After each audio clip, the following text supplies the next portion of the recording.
Next, o banco digital que faz acontecer. Boa noite. Boa noite. Um velho conhecido dos policiais brasileiros é o contrabando de cigarros do Paraguai. Criminosos trazem os produtos ilegalmente do país vizinho sem pagar impostos e sem garantia de que os padrões de segurança na produção foram respeitados. Agora, um cigarro que imita o paraguaio está sendo produzido de maneira clandestina aqui no Brasil. Quando a Polícia Federal entrou na fábrica, 18 funcionários estavam trabalhando. Em um esconderijo no subsolo, várias máquinas para a produção de 340 mil maços de cigarro a cada dia. O esquema movimentava 50 milhões de reais por mês. Os rótulos são os mesmos dos cigarros contrabandeados do Paraguai, agora feitos no Brasil. Investigações tanto da polícia quanto da Receita Federal revelam que grupos poderosos do crime organizado é a questão por trás dessa produção clandestina, que quando somada aos cigarros contrabandeados, representa quase metade do mercado interno de cigarros no Brasil. Só no ano passado, 9 fábricas foram descobertas. Juntas, elas produziam mais de 5 bilhões de cigarros ilegais. Até então, o comum era sempre se trazer o cigarro do Paraguai, né? Mas de 2, 3 anos para cá, a gente começou a averiguar a fabricação, provavelmente por uma oportunidade financeira. Nós temos regiões que fornecem o fumo barato. Com a produção interna, os fabricantes clandestinos fogem do risco do produto ser apreendido nas fronteiras. Só no primeiro semestre do ano passado, a Receita Federal recolheu em São Paulo mais de 7 milhões de maços de cigarros trazidos do Paraguai. Seja trazido de fora, seja feito ilegalmente, o cigarro clandestino só nega impostos que no Brasil, dependendo do estado, podem ultrapassar os 90% do valor do maço. Nós estimamos aí de 30% a 40% da arrecadação com cigarros, perdida por conta dessa prática ilícita, seja a de contrabando, seja a de fabricação doméstica. Para o Fórum Nacional contra a Pirataria, nessa disputa do crime contra o crime, o Brasil perde muito mais do que impostos. É um produto ilegal que não só gera essa bilionária perda com evasão fiscal, mas também afeta a geração de empregos. São mais de 173 mil empregos que deixam de ser gerados na cadeia produtiva e prejudicam, com certeza, a saúde do fumante. Veja agora outros destaques do dia. Sobe para 24 o número de mortes causadas pelas chuvas em São Paulo. Avião com 5 pessoas cai em fazenda do ex-piloto Nelson Piquet. Em entrevista à Record TV, o presidente Bolsonaro diz que pretende escolher o candidato a vice só no fim do prazo. Polícia Federal conclui que Bolsonaro não cometeu crime em negociação de vacina. E na série especial, 3 anos depois, a lama tóxica de Brumadinho continua a fazer vítimas.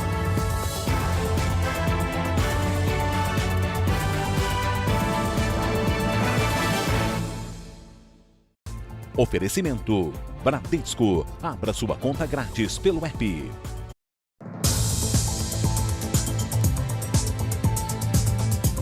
Subiu para 24 o número de mortes provocadas pela chuva em São Paulo.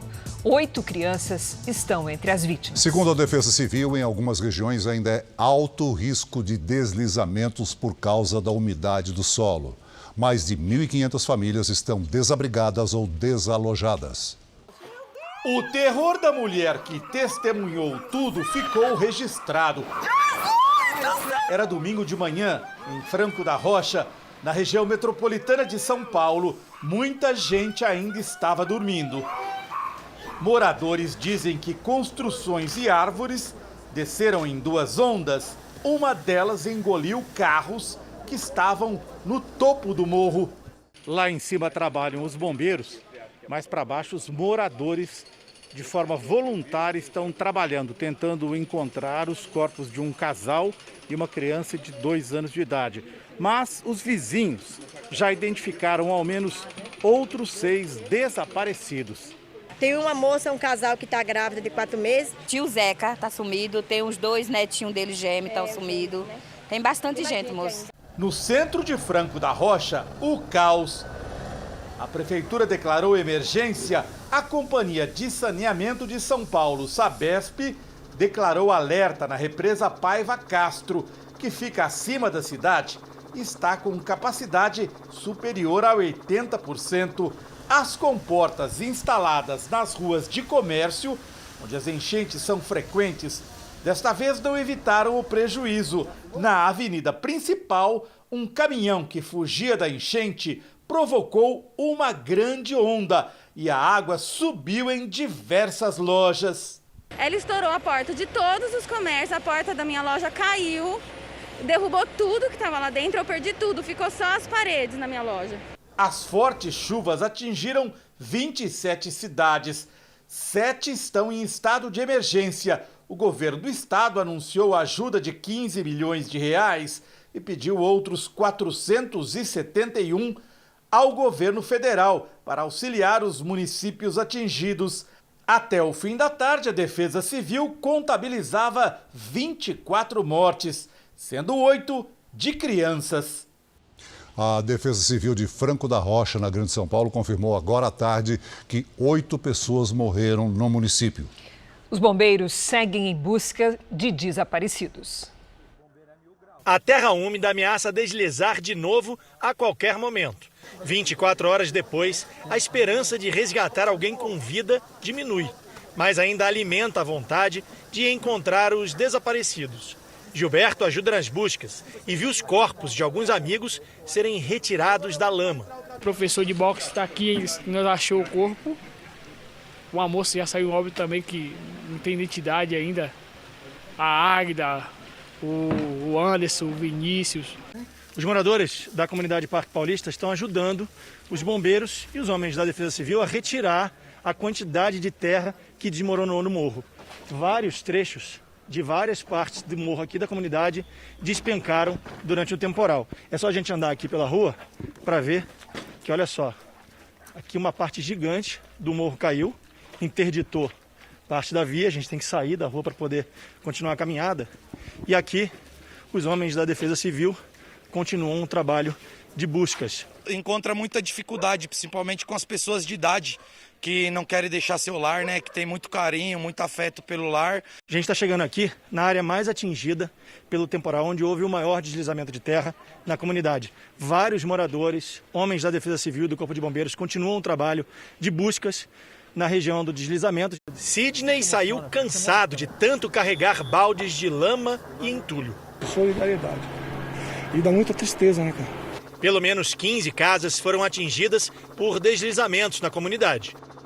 O temporal deixou a cidade debaixo d'água e as ruas do centro de Franco da Rocha, na Grande São Paulo, desapareceram. Daqui a pouco, outras informações sobre a busca por desaparecidos em Franco da Rocha. No Rio de Janeiro, uma escola pública era usada por criminosos como depósito de carros roubados. A descoberta foi feita pela Polícia Rodoviária durante uma operação contra ladrões de cargas. Policiais caminham dentro de uma escola vazia. A quantidade de carros e motos no estacionamento chama a atenção. Nossos agentes, eles desconfiaram porque não tem aula e está no período de recesso escolar. Tudo começou com uma operação para prender integrantes de uma quadrilha de roubo de cargas e de carros. De acordo com a investigação, os suspeitos moram aqui no Complexo da Maré. Um deles também estaria envolvido na morte de um policial militar. Conhecido como Filipinho, é acusado de ter matado um policial militar no último dia 26 e os outros 2 traficantes também integrantes de uma quadrilha de roubo de cargas que atua no Arco Metropolitano e na região da Baixada Fluminense. Ninguém foi preso, mas a polícia conseguiu recuperar 20 motos, 10 carros e 2 vans. Drogas também foram apreendidas. A escola estadual é a mesma onde o cantor Belo foi preso depois de realizar um show em fevereiro do ano passado.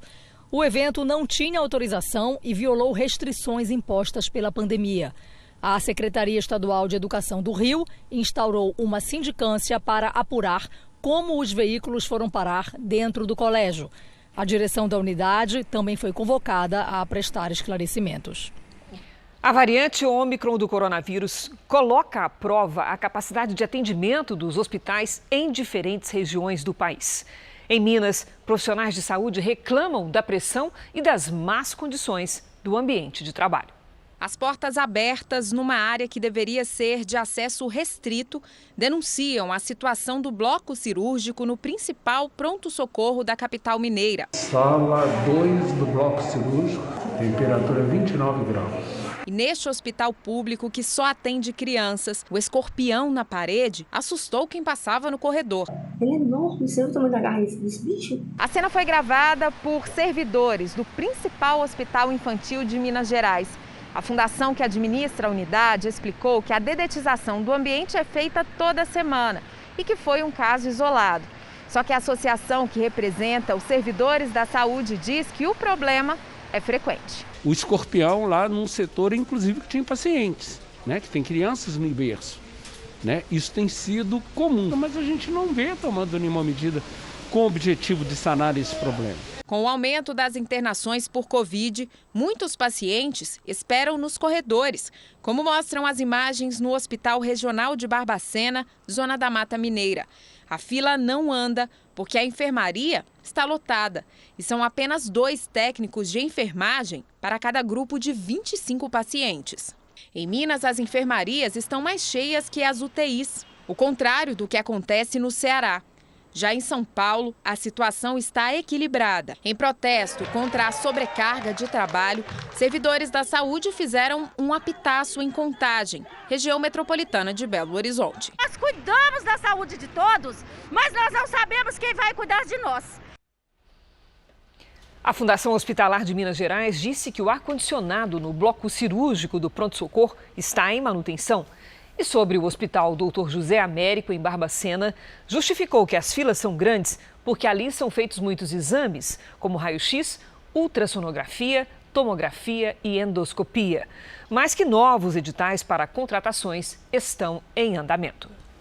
O governo divulgou hoje o número de vagas com carteira assinada abertas em 2021. No ano passado, houve mais de 20 milhões de contratações. As demissões somaram quase 18 milhões. Se pegarmos as contratações e tirarmos as demissões, vamos perceber que mais pessoas foram contratadas do que demitidas. O resultado desse cálculo é que em 2021, mais de 2 milhões e 700 mil trabalhadores foram contratados com carteira assinada.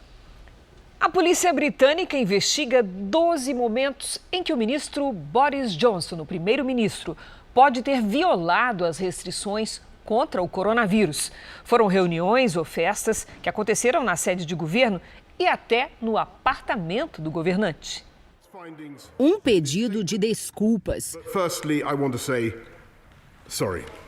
And I'm sorry for the things we simply didn't get right and also sorry for the way that this matter has been handled. Durante um discurso no parlamento, o primeiro-ministro disse entender a revolta da população, já que todos fizeram sacrifícios. As festas de Boris Johnson foram detalhadas em um relatório preparado por uma funcionária pública, Sue Gray.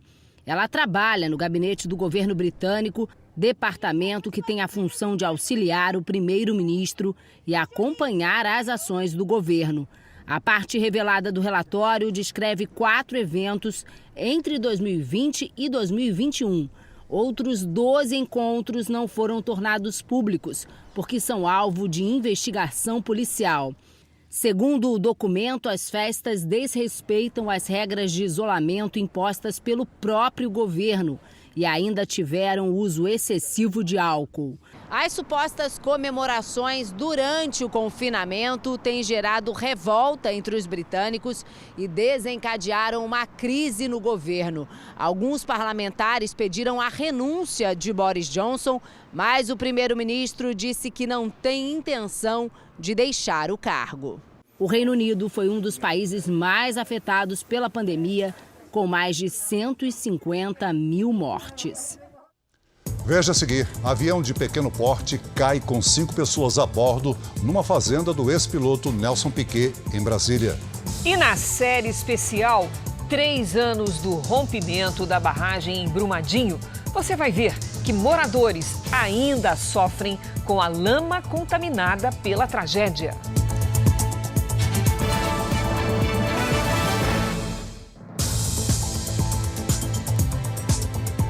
Vamos direto a Brasília ao vivo, porque a Polícia Federal concluiu que o presidente Jair Bolsonaro não cometeu crime de prevaricação no caso do contrato da vacina indiana Covaxin. A prevaricação é o crime que ocorre quando o funcionário público, ou no caso o gestor público, deixa de comunicar às autoridades ao receber alguma denúncia. Quem tem as informações é o repórter Clébio Cavagnoli. Boa noite, Clébio.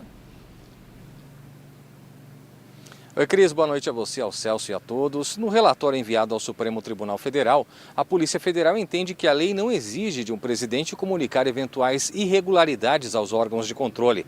As investigações do caso Covaxin começaram a partir dos depoimentos dados à CPI da pandemia pelo funcionário do Ministério da Saúde, Luiz Ricardo Miranda, e pelo irmão dele, o deputado federal Luiz Miranda do DEM. Aos senadores, eles disseram que se encontraram com o presidente Bolsonaro no Palácio da Alvorada para relatar, então, suspeitas de superfaturamento nas negociações para a compra da vacina. Essa negociação toda da Covaxin acabou anulada depois de irregularidades. Cabe agora à ministra Rosa Weber, relatora do caso no Supremo, decidir se arquiva ou não essa investigação. Cris, Celso.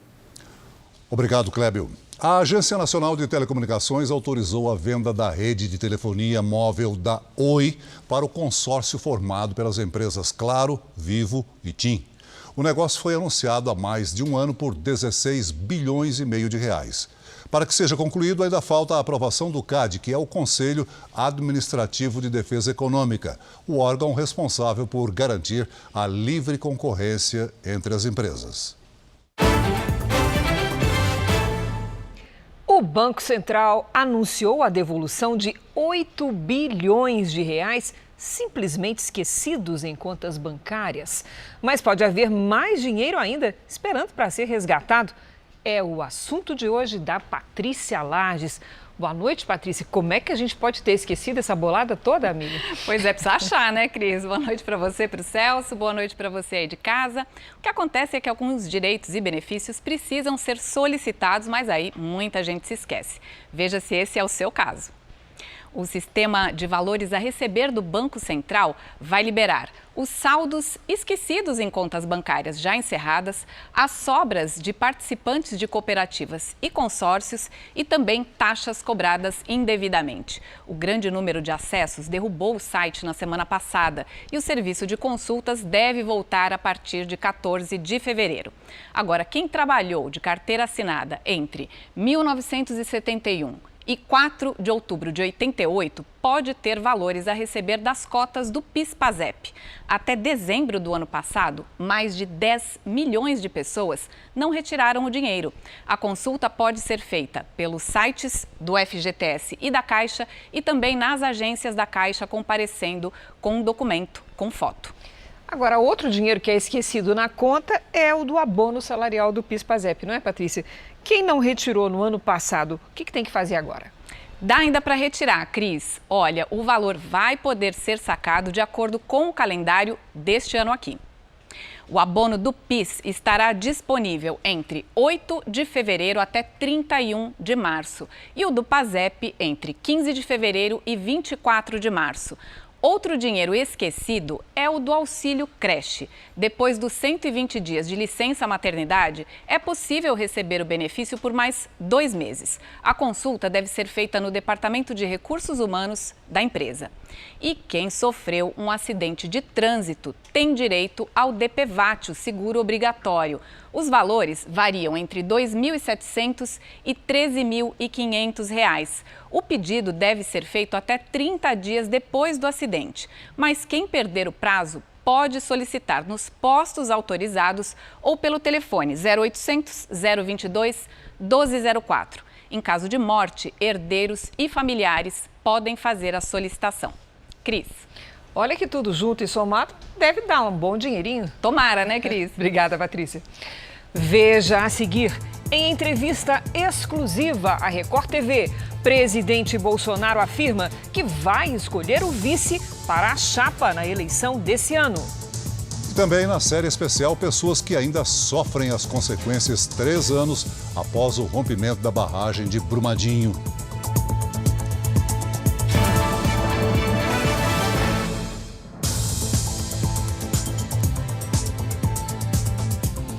Um avião de pequeno porte, com 5 pessoas, caiu em uma fazenda do ex-piloto de Fórmula 1, Nelson Piquet. O acidente foi em Brasília. Todos os passageiros saíram sem ferimentos. As imagens dos destroços impressionam, mas apesar do estrago, nenhuma das 5 pessoas que estavam no avião, incluindo um bebê de 2 meses, se feriu. A queda da aeronave aconteceu nesta manhã, a poucos metros da pista de pouso da fazenda do ex-piloto Nelson Piquet. A pista fica perto da região central de Brasília, a 11 quilômetros do Congresso Nacional. Os passageiros são amigos da família Piquet e tinham deixado a Bahia hoje cedo. O piloto contou que uma rajada de vento no momento do pouso fez ele perder o controle da aeronave. 7 viaturas e 31 bombeiros foram mobilizados para evitar possíveis riscos de vazamento de combustível. O avião é um monomotor e, segundo a ANAC, a Agência Nacional de Aviação Civil, está com os documentos em dia, mas não tinha autorização para fazer táxi aéreo. E o CENIPA, Centro de Investigação e Prevenção de Acidentes Aeronáuticos, foi acionado para investigar as causas do acidente. Não há prazo para a conclusão das investigações. Os números de sequestros relâmpago e estelionatos que envolvem transferências via Pix não param de crescer. E esses crimes não existem sem as contas de laranjas. São pessoas, né, Celso, que emprestam as próprias contas bancárias para os criminosos depositarem o dinheiro que ganham com os golpes e assaltos. É muitas vezes pela internet que os criminosos encontram os donos das contas bancárias usadas no golpe do Pix. Pessoas que emprestam as próprias contas para o depósito do dinheiro obtido com esquemas e sequestros relâmpago. Aqui, alguém se candidata ao serviço. Tem até tabela de preços para deixar o negócio mais atrativo. A cada 30 depósitos recebidos em conta, o titular ganharia R$ 150 e devolveria o restante ao criminoso. 150 transações renderiam R$ 1.500. Por telefone, um dos correntistas, disposto a receber um Pix em troca de comissão, confirmou que o dinheiro é garantido. A pessoa vai pegar o dinheiro ali, jogar na sua conta, aí tu vai transferir, entendeu? Para a conta dela, né? Aí já é, entendeu? Foi para a conta de um desconhecido que Matheus fez um Pix de R$ 800 para comprar um celular que viu num anúncio numa rede social e que nunca recebeu. Era a conta de um laranja, com CPF, nome completo e tudo mais.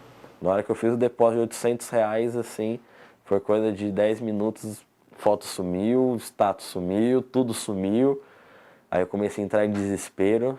É um esquema criminoso tão recorrente que a polícia já identificou o perfil dos chamados conteiros, aqueles que alugam a própria conta bancária para assaltantes e estelionatários.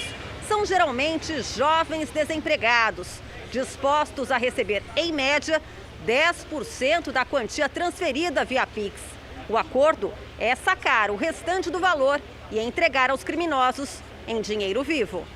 Quanto mais conteiros são selecionados, mais difícil é para a polícia rastrear o caminho do dinheiro. Mas não é impossível. Esta delegada reforça que quem recebe comissão para facilitar a ação de criminosos também pode ser preso. Se aquele valor foi decorrente de um roubo, de um sequestro relâmpago ou de um golpe, a pessoa que está emprestando a conta, ela vai responder similarmente pelo crime principal. O Banco Central afirma que tem mantido reuniões constantes com instituições financeiras e as forças de segurança e reforçou que, no caso do Pix, existem mecanismos de segurança para minimizar as fraudes. Agora a gente volta a falar sobre a situação das chuvas aqui no estado de São Paulo. Vamos direto para Franco da Rocha, onde o repórter Leandro Stoliar acompanha a busca por desaparecidos. Boa noite, Leandro. Quais são as informações do momento, hein? Oi, Celso, boa noite. Boa noite, Cris. O trabalho para tentar encontrar os desaparecidos só acontece aqui em Franco da Rocha, na Grande São Paulo, mas ele foi interrompido nesse momento porque os bombeiros ouviram estalos vindos de 2 casas que ameaçam desabar. Mas ele vai ser retornado amanhã de manhã e os moradores fazem um esquema de revezamento para ajudar esses bombeiros a tentar encontrar as vítimas. Agora há pouco, 3 corpos de pessoas da mesma família foram retirados de dentro de uma casa que havia sido soterrada. Segundo os moradores, um casal e o filho deles de 2 anos. Entre todos os mortos na Grande São Paulo por conta da chuva, 8 são crianças. Até esse momento, 10 pessoas continuam desaparecidas e os bombeiros acreditam que essas vítimas estejam soterradas aqui debaixo de toda essa lama em Franco da Rocha. Além da cidade de Franco da Rocha, outras 6 cidades também decretaram situação de emergência no estado de São Paulo. São elas: Caieiras, Francisco Morato, Jaú, Embu das Artes, Capivari e Agudos. Segundo a Defesa Civil, mais de 50 mil pessoas continuam vivendo em áreas de risco aqui em Franco da Rocha e muitas delas não querem deixar as casas, que ainda ameaçam desabar. Celso e Cris. Obrigado, Leandro. Muito triste toda essa situação, né, Celso? A gente se solidariza com as vítimas e com os familiares das vítimas. Além da região metropolitana, cidades do interior de São Paulo sofreram com os alagamentos. 2 pessoas morreram, uma na cidade de Jaú e outra em Ribeirão Preto. Em Ribeirão Preto, o temporal alagou ruas e derrubou árvores. Uma pessoa foi levada pela enxurrada e morreu. Em Piracicaba, este senhor precisou da ajuda dos bombeiros para sair do carro. Moradores também ficaram preocupados com o aparecimento de vários escorpiões em cima de um muro, próximo a um rio da cidade. Olha o que é escorpião, aranha e barata. A cidade de Jaú foi uma das mais atingidas pelo temporal. A enchente deixou moradores ilhados. Este vídeo mostra um homem resgatando 2 crianças e um adolescente com uma moto aquática. Mas a correnteza derrubou as crianças na água. Apesar do susto, elas foram retiradas da enchente. Esta foi a pior chuva registrada em Jaú nos últimos 12 anos. A prefeitura estima que 500 famílias foram atingidas pelas enchentes. Um ponto de apoio para as vítimas foi montado em um dos ginásios da cidade. A ajuda também vem de voluntários. Nesta escola, houve distribuição de alimentos para as famílias desalojadas. Nós fizemos um apelo para a população e, graças a Deus, fomos muito bem atendidos. Todo mundo tem ajudado. É um momento de unir forças para a gente ajudar essas famílias que perderam tudo, que realmente foi uma cena muito triste. No centro da cidade, muita lama e lixo. Depois que a água baixou, os comerciantes começaram a limpar as lojas. Estou há 10 anos aqui, que entrou água na loja foi a segunda vez, mas a primeira vez não fez nada, entrou bem pouquinho. Dessa vez foi absurdo, nunca teve uma situação dessa. E olha, além de São Paulo, outros estados registraram chuva forte nos últimos dias. Minas Gerais e Rio de Janeiro também estão em alerta para transtornos. O que é que tem provocado tanta chuva? Vamos conversar com a Lidiane Sayuri. Boa noite, Lidi. O que está acontecendo? A culpa é de um corredor de umidade, viu, Cris? Boa noite para você, para o Celso, para todos que nos acompanham. Olha, nas imagens de satélite vemos nuvens carregadas desde o sudeste até o norte do Brasil. E vem mais chuva nesta terça-feira. Mesmo com uma quantidade de água menor, o risco de transtornos no solo já encharcado é muito alto. Atenção, até o fim da semana, todos os estados do sudeste podem sofrer com novos deslizamentos, transbordamentos, enchentes e erosão. No centro-oeste, no norte e no nordeste, a chuva forte é passageira. As únicas áreas com tempo firme estão no sul do Brasil, entre o estado gaúcho e o oeste paranaense. Em Porto Alegre e Maceió faz até 30 graus. Terça-feira de temporais no Rio de Janeiro e em Cuiabá. Máximas de 29 e de 27 graus. Em Belém faz até 32. Mais um dia chuvoso e com temperaturas amenas na capital paulista. Máxima de 24. Na quarta, o sol aparece um pouquinho e faz até 26. Na quinta e na sexta, sol e pancadas de chuva mais isoladas. Máximas de 27 e de 29 graus. O Tempo Delivery começa com o Lucarelli, que é de São Joaquim da Barra, no interior de São Paulo. Vamos para lá, Celso. Oi, Lucarelli. Olha, a chuva por aí até diminui nos próximos dias, mas o alerta continua. O solo está muito encharcado e qualquer chuvinha pode provocar transtornos na sua região. Máximas de 26, 28 e de 29 graus nos próximos dias. Do sudeste para o norte do Brasil. É a vez da Yolanda Aguiar, de Porto Velho, Rondônia. Vamos lá, oi Yolanda e todos os moradores de Porto Velho, olha, muita atenção nesta semana. A chuva pode ser forte a qualquer momento. Máximas de 30 e de 29 graus nos próximos dias. Faça como eles e participe também aqui do nosso Tempo Delivery pelas redes sociais. Mande sua mensagem com a hashtag #VocêNoJR. Boa noite, gente. Obrigada, Lidy. Até amanhã, Lidy. O presidente Jair Bolsonaro esteve hoje no Rio de Janeiro acompanhado de ministros. A comitiva passou por Itaboraí, numa unidade de produção de gás natural. Depois esteve em São João da Barra, onde participou do lançamento da construção de uma usina termoelétrica a gás. No evento, foram anunciados também investimentos para a construção de rodovias e ferrovias para facilitar o acesso ao Porto de Açu, na região de Campos dos Goitacazes, no norte do estado. Durante o evento, o presidente Bolsonaro falou com exclusividade com o repórter Tiago Nolasco, ao lado dos ministros Tarcísio de Freitas, da Infraestrutura, Bento Albuquerque, de Minas e Energia, Ciro Nogueira, da Casa Civil e João Roma, da Cidadania. O presidente começou explicando como será a ajuda federal ao estado de São Paulo. Só falando da tragédia no estado de São Paulo, o que o senhor já determinou para diminuir aí os impactos da chuva lá no estado de São Paulo? O nosso secretário de Defesa Civil já está na região, está quase tudo certo para amanhã nós acompanharmos esse in loco que aconteceu e tudo isso está sendo feito, né, para nós aqui realmente darmos a devida atenção a essa população. Também os municípios atingidos podem declarar estado de calamidade e entrar em contato com o MDR, do próprio Rogério Marinho, para que, num prazo bastante rápido, possamos liberar o FGTS.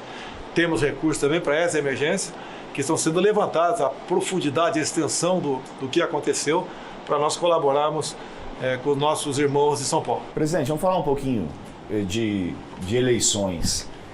O senhor pretende escolher de que forma um candidato a vice-presidente? Já sabe quando que vai confirmar a candidatura do senhor à reeleição de forma oficial? Na linha do chefe da Casa Civil, Ciro Nogueira, a gente vai escolher os 48 do segundo tempo. Porque se escolher agora, você causa turbulência. Tem algumas pessoas que estão esperando ser convidadas e, obviamente, a decisão como acertado com o líder do partido, o PL, o Valdemar, eu que escolherei. Então vamos esperar um pouco mais, porque temos algumas coisas a passar no parlamento ainda e não podemos ter turbulência. O senhor já sabe o perfil do vice-presidente que o senhor quer? O senhor quer um militar, um político? É alguém que, uma vez anunciado, pode ter certeza, não será novidade para vocês, porque é do nosso meio. Vamos falar também um pouquinho sobre as dificuldades que a gente teve na semana passada, principalmente com a decisão do ministro Alexandre de Moraes de determinar o depoimento do senhor na Polícia Federal. Como que o senhor recebeu essa determinação do ministro Alexandre de Moraes? Seguindo orientações do advogado-geral da União, Bruno Bianco. Tudo que foi tratado com esse advogado, né, que nos defende, eu cumpri à risca. E com toda certeza agora o plenário do Supremo Tribunal Federal vai decidir essa questão. E aí o senhor decidiu não ir ao depoimento? A decisão foi do advogado, é como um médico, né? Para mim.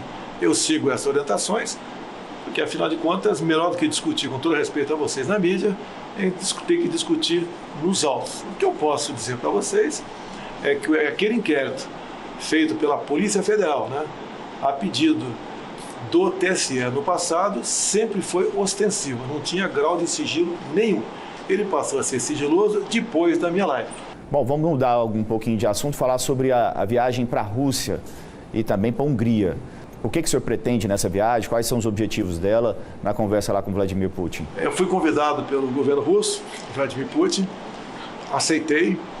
Nós temos negócios com a Rússia, entre eles, por exemplo, a questão de fertilizantes. Nossa agricultura, em parte, ainda é dependente de fertilizantes defensivos. Além de nós levarmos nessa comitiva alguns outros ministros, vai a Tereza Cristina, que vai tratar dessa relação comercial o agronegócio para conosco. Pode ter certeza que para o Brasil será muito boa essa viagem. Bem como na volta, passaremos por mais 2 outros países, amigos e aliados. Nós estamos aproveitando a oportunidade para estreitar os nossos laços. O mundo todo está conectado e o Brasil tem uma excelente política externa. Haja visto até que a OCDE, por unanimidade, nos convidou para agora, de fato, buscarmos vencer algumas barreiras para que nós venhamos ter acesso à OCDE. Lá com o presidente russo, com Vladimir Putin, como você pretende lidar com esse momento conturbado lá entre a Rússia e a OTAN? Se esse assunto vier à pauta, será por parte do presidente russo, não da nossa parte. Nós queremos cada vez mais nos integrar com o mundo todo na relação comercial e poder colaborar no que for possível para a paz mundial. Uma outra situação importante, um desafio importante para o governo, que é a questão dos servidores públicos. A gente está com 46 categorias pedindo reajuste. Como você pretende lidar com isso?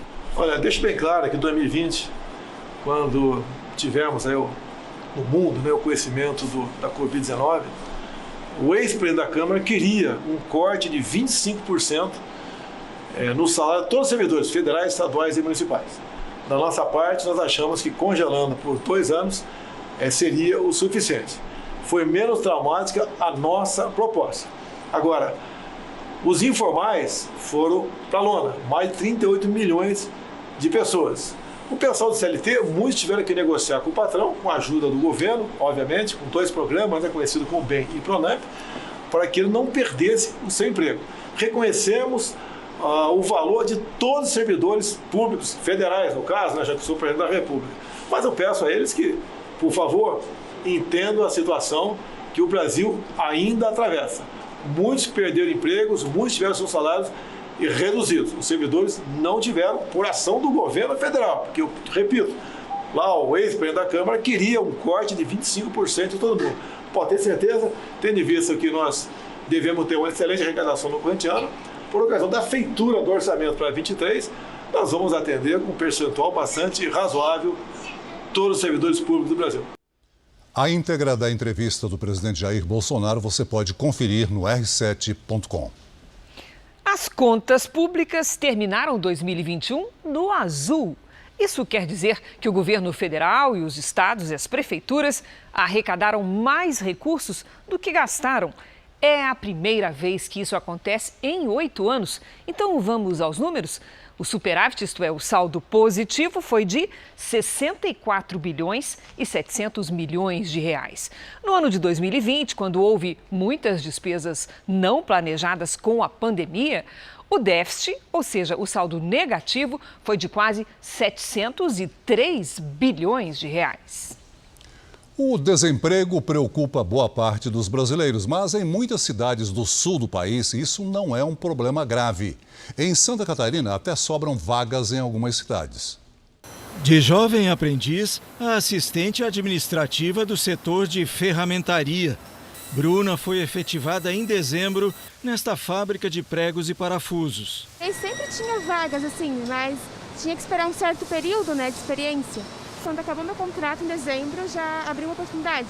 A economia da região sul apresenta crescimento acima da média nacional e foi responsável pela criação de mais de 560 mil novos postos de trabalho em 2021, quase 19% do total de empregos gerados no país.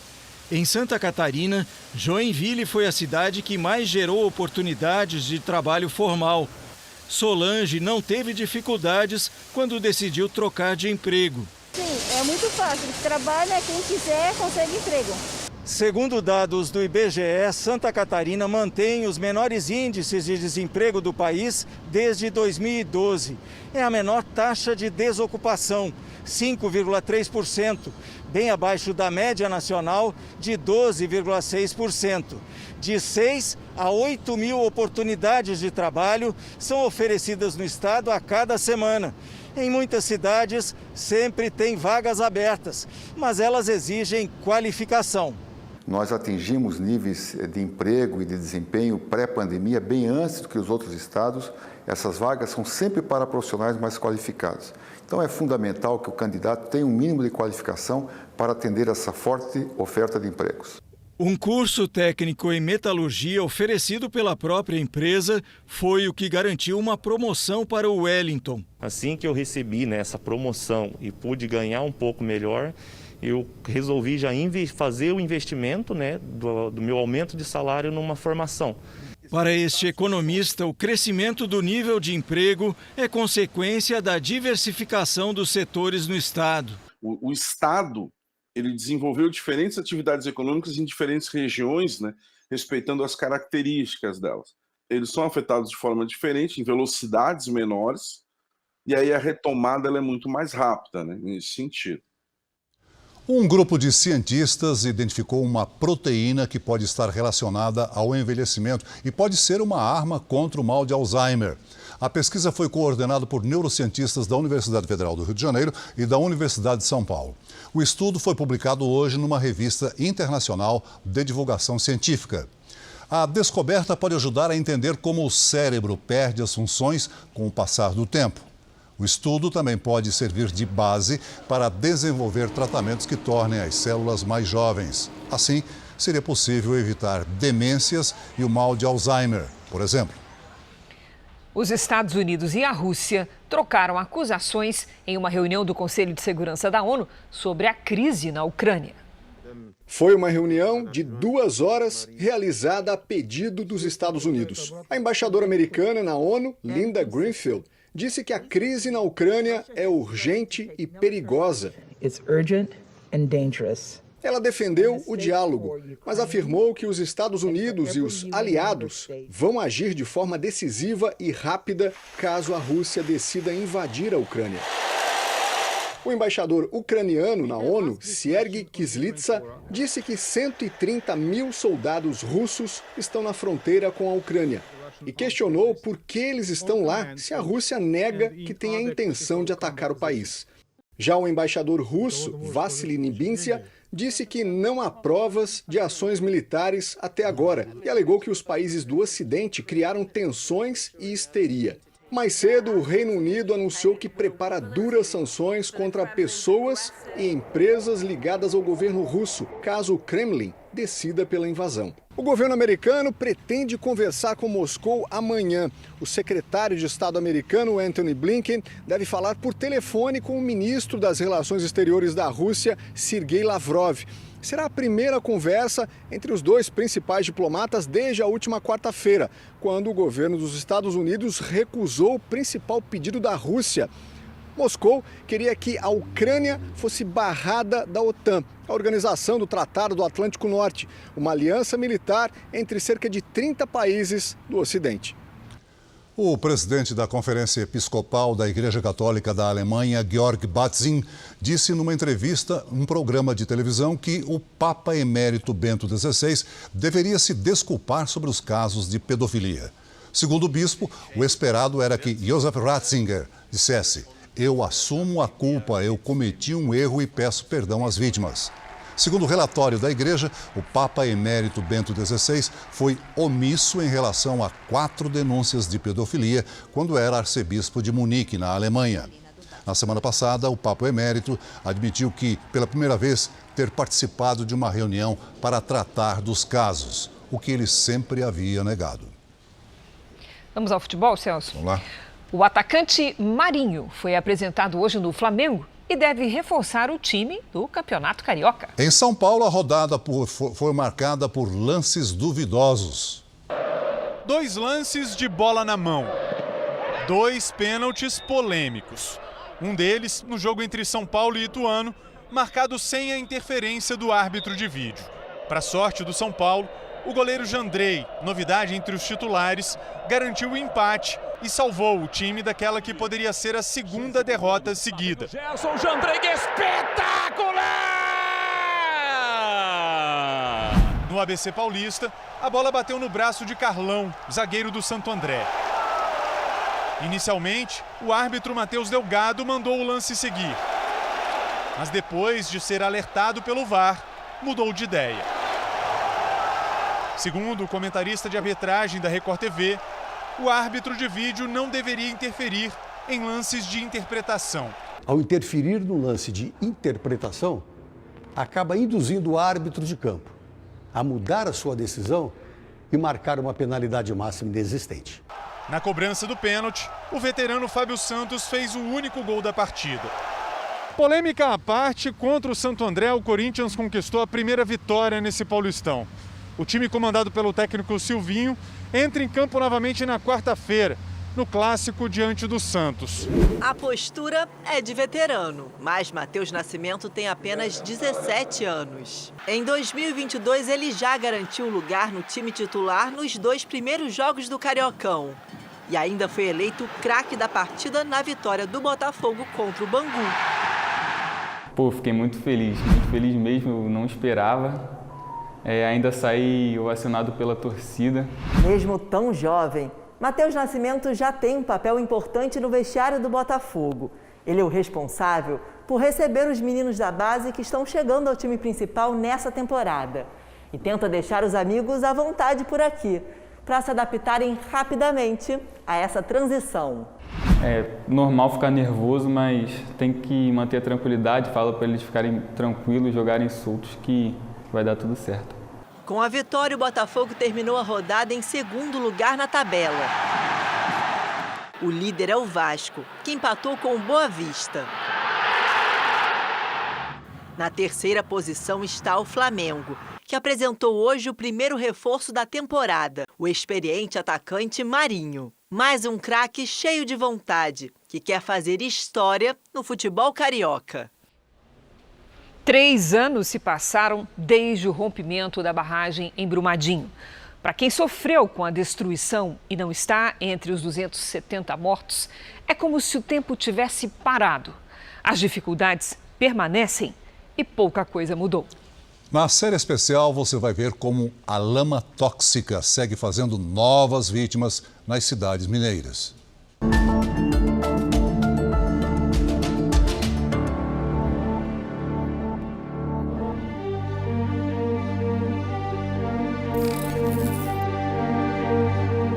Foram 270 mortos depois do rompimento da barragem da mina do Córrego do Feijão, a B1.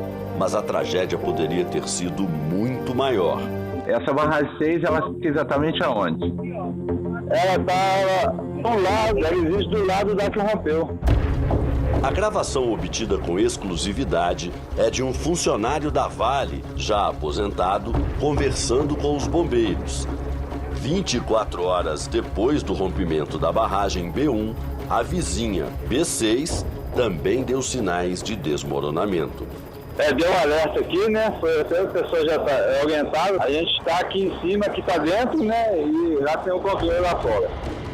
Sabendo do perigo, os bombeiros alertaram a população. Pode ser que daqui a 1 minuto e meio ela rompa. E se ela romper lá em cima lá, essa água vai onde que a gente está aqui, vai inundar tudo. Isso aqui a água está passando que é 5 vezes maior, vocês não têm ideia. Vocês viram aqui o que é uma barreira romper. O empresário Marcos estava lá. Ele era dono de uma fazenda engolida pela lama. Foi um dos primeiros a saber das trágicas consequências de um segundo rompimento. Ia inundar aqui? Ia inundar aqui, ia inundar. Ia ser uma inundação muito rápida, não ia dar tempo de ninguém correr. Não ia dar tempo. Quer dizer, o feijão ia desaparecer? Ia desaparecer. Número de mortes muito maior? Muito maior, muito maior. Durante 3 dias, os funcionários da mineradora trabalharam sem parar para esvaziar a B6. Com menos volume de água, a barragem não ofereceu mais riscos. Mas até hoje, os moradores aqui da região vivem de olho no tempo, que pode despertar um perigo adormecido. Minas Gerais começou o ano debaixo d'água. E essas chuvas trouxeram de volta o antigo problema da lama contaminada, que, levada pelas águas, foi parar nas casas e propriedades rurais. Esta ambientalista lembra que na lama foram encontradas várias substâncias contaminantes. Encontrou muito cádmio, muito manganês, urânio. Betim, cidade perto de Brumadinho, decretou situação de emergência por causa das chuvas deste ano. Boa parte da cidade ficou debaixo d'água. E quando ela finalmente foi embora, as evidências dos rejeitos de minério apareciam a cada vassourada. Você vai lavar a casa, sai o barro, logo em seguida você vem, volta para trás, tem um minério, o chumbo purinho ali pra gente lavar de novo. E aquele fedor insuportável, parecendo que tem uma pessoa morta no meio das coisas. Ou então um animal morto no meio da terra. Quem tava com guarda-roupa, com roupa dentro, teve que jogar fora. Jogou tudo fora. Você vê ali naquela lixo ali, você vai ver colchão, roupa, guarda-roupa. Virou lixo. Em casa, Renata mostra as marcas da água da última enchente. Ela perdeu móveis e objetos de valor e ainda sentiu na pele, literalmente, os efeitos dos rejeitos de mineração da Vale que vieram com a enxurrada. Deu coceira, né, feridinha, muitas feridas na perna, assim também. Apesar do tremendo esforço de limpeza, quando a gente entra nos cômodos, a gente vê que as paredes ainda estão encardidas com restos de rejeitos de minério. Ou seja, os moradores voltando para casa terão que respirar esse ar poluído. A horta do Sidney foi soterrada pelo barro. Sozinho, o pintor tenta restaurar a casa que foi invadida. Isso aí é tudo rejeito de minério, é uma lama tóxica. A prefeitura levou vacinas para prevenir doenças. Ainda assim, problemas de saúde se multiplicam. Neste bairro, difícil encontrar quem não esteja com lesões na pele. Está todo mundo aqui tendo as mesmas coisas, ou sintomas respiratórios, ou as marcas no corpo. É tanta gente doente ao mesmo tempo que o laudo é o mesmo para todos: contato com água de enchente. Edilene está sofrendo com problemas de pele desde a inundação. Eu já fui em 2 médicos. E aí no médico aqui do postinho, ela falou que essa receita já está pronta para todos os moradores, porque é muitas pessoas que estão lá com os mesmos sintomas. Coçando a pele, né, com esses problemas respiratórios, dando diarreia. Isso é muito importante, a pessoa procurar o serviço de saúde e falar que teve contato com aquela lama tóxica. Pode ser um processo infeccioso, pode ser uma intoxicação por metal pesado. A equipe de saúde tem ferramentas para poder reduzir o dano daquela exposição. Betim fica a 40 quilômetros da barragem que se rompeu. Mesmo 3 anos depois, a lama segue provocando estragos na saúde física e mental. Não é só alergia, é o psicológico também. Não por acaso a saída para muitos tem sido a estrada. Viver outra vida, longe das lembranças da morte, assim como fez o empresário Marcos. Brumadinho nunca mais foi a mesma? Nunca mais foi a mesma, nunca mais vai ser a mesma. O Jornal da Record termina aqui. A edição de hoje na íntegra e também a nossa versão em podcast estão no Play Plus e em todas as nossas plataformas digitais. À 00:30 tem mais Jornal da Record. Fique agora com a Bíblia. Episódio de hoje, a fuga de Moisés. A gente se vê amanhã. Até lá. Boa noite e até lá.